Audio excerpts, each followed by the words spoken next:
माँ के जाने के बाद आज पहली दफा पीहर आना हुआ। टैक्सी से उतर जैसे ही नजर उठाई, हमेशा की तरह इंतजार करती माँ की जगह खाली थी। स्कूल हो कॉलेज या नौकरी जब कहीं से लौटती, हमेशा छत पर बनी बालकनी की रेलिंग में खड़ी होकर माँ इंतजार किया करती। दोस्तों, अगर आपने अभी तक हमारे YouTube channel Hindi motivation story को सब्सक्राइब नहीं किया है तो जल्दी से जल्दी सब्सक्राइब कर ले। इतनी देर कर दी, कहाँ माँ 10 मिनट ही तो ऊपर हुए हैं। कभी कोई मिल जाता है या ट्रैफिक। आप भी ना। भरी आंखों व मन से सामान ले ऊपर जाने लगी तो देखा पापा फुर्ती से इनकी मदद करने पहुँच गए हैं। जाओ हाथ मुंह धो लो, मैं चाय चढ़ाता हूँ। नहीं पापा, परेशान मत होइए, हमने रास्ते में पी ली थी। ओह, मैं तो इंतजार में बैठा था, तुम आओगे तो साथ ही पियेंगे। पापा का मन भांप कर बोली, पी ली तो क्या, आपके साथ फिर पी लेंगे। माँ सी मुस्कुराहट लिए पापा चाय बनाने लगे। लाइए मैं बनाती हूँ। नहीं बेटा तू बैठ, ये तो रोज का काम है। गहरा अर्थ लिए पापा का वाक्य अंदर तक झकझोर गया। कैसे माँ ने सब समेटा हुआ था। एक अकेली औरत ने घर, पापा, बच्चे, रिश्ते और व्यवहार सब बांधे हुए थे। सच ही तो है, ईश्वर ने हर का अपना वजूद बनाया है। औरत से घर है, ये शाश्वत सत्य है।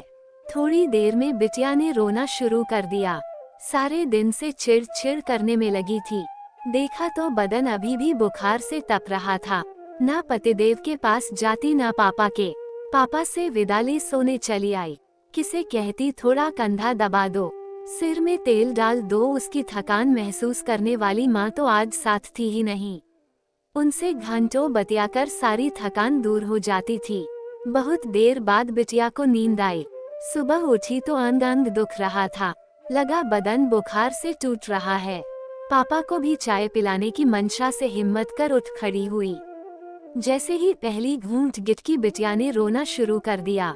पतिदेव और पापा एक स्वर में बोले, सब छोड़कर उस पर ध्यान दो, बेचारी बच्ची कल से परेशान है।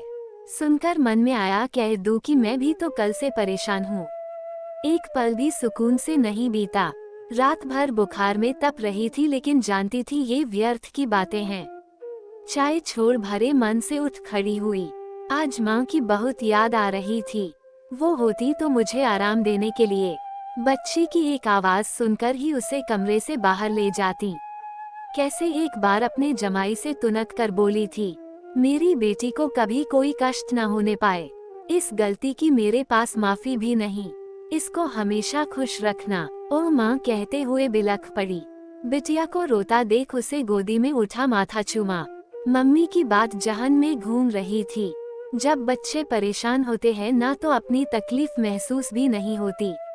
जब माँ बनोगी तब समझोगी।